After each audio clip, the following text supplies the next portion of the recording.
राधे राधे। तो कहते हैं कि बहुत कुछ सिखाया जिंदगी के सफर ने अनजाने में, वो किताबों में दर्ज ही नहीं था जो पढ़ाया सबक जमाने ने। जिंदगी में जितने भी आपने सबक सीखे हैं ना, वो अपनी गलतियों से सीखे हैं। गलतियां करना अच्छा है क्योंकि उन्हीं से तो आपको सबक मिलेगा। बहुत बार हमारे जीवन में एक ही तरह के लोग रहते हैं। क्यों? इसलिए क्योंकि हम अपनी गलतियों से सीखे नहीं है, हमने सबक नहीं लिया है।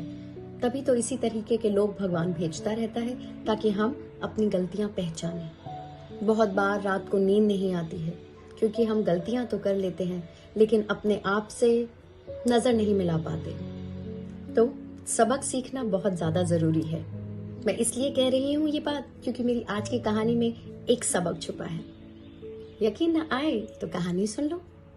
तो कहानी शुरू करूं? तो होता यह है कि एक गुरुकुल है जहाँ पे गुरु अपने शिष्यों को जीवन का सत्य पढ़ाते हैं, सच पढ़ाते हैं कि जीवन कैसे व्यतीत किया जाए। अब जैसे हमारे बच्चों के टेस्ट होते हैं वैसे गुरुकुल में भी होते हैं।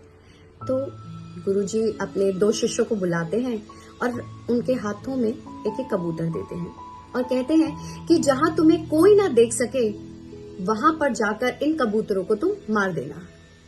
अब शिष्य बड़े हैरान हो जाते हैं कि गुरुजी हमें एक पंछी को मारने को कह रहे हैं। वो पूछते भी हैं लेकिन गुरुजी कोई जवाब नहीं देते, वो चुप रहते हैं।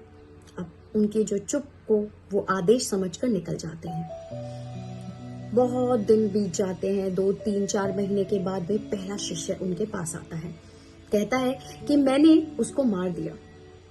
गुरुजी हैरान होते हैं और पूछते हैं कहाँ मारा, कैसे मारा, मुझे बताओ। तो वो शिष्य बोलता है कि मैं बहुत वन में भटका, कभी लगा कि सूर्य मुझे देख रहा है, कभी लगा चंद्रमा मुझे देख रहा है, कभी लगा पेड़ मुझे देख रहे हैं, कभी मुझे पंछी देख रहे हैं। मुझे समझ ही नहीं आया कि मैं चलते चलते चलते एक गुफा के पास पहुंच गया। मैं गुफा के अंदर गया, वहां कोई भी नहीं था, बिल्कुल गुप्त अंधेरा था और मैंने उसको वहीं मार दिया। गुरु को बहुत दुख होता है और वो कहता है कि तुम यहाँ से चले जाओ। वो पूछता है क्यों गुरुजी, जैसा आपने कहा मैंने बिल्कुल वैसा ही किया। गुरु ने कहा नहीं, तुमको जो मैंने सिखाया है तुम उसके काबिल ही नहीं हो, तुमने जीवन को समझा ही नहीं, तुम ये योग्य नहीं हो, तुम यहाँ से चले जाओ। अब गुरु का आदेश था इसलिए वो चला जाता है। अब दूसरे शिष्य का कुछ अता पता ही नहीं है। गुरुजी को हैरानी होती है कि वो अभी तक नहीं आया। वो और शिष्य को बोलते हैं जरा उसको ढूंढ कर लाओ।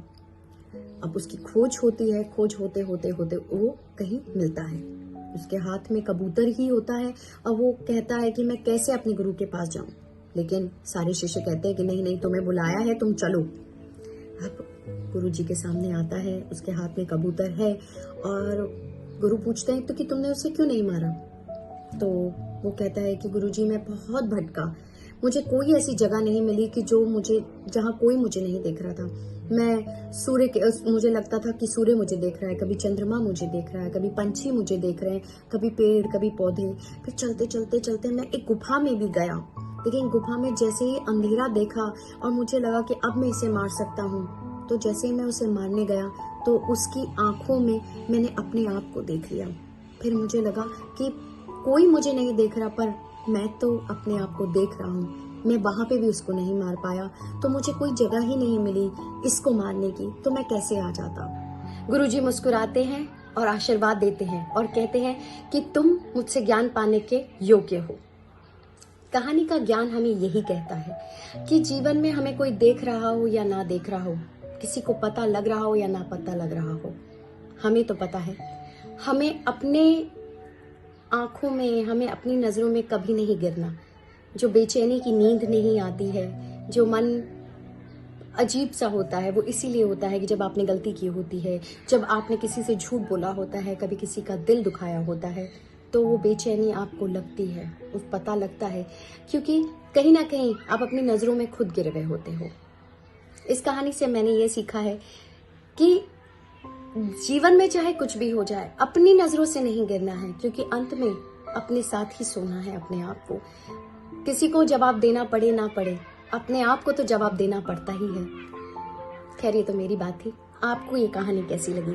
और जैसे कि मैंने वादा किया था कि आपको बहुत अच्छी नींद आएगी, तो इस कहानी के बारे में सोचिएगा कि कहाँ मैंने गलती करी और कहाँ मुझे सबक लेना है। जरूर नींद अच्छी आएगी। धन्यवाद। जय हिंद।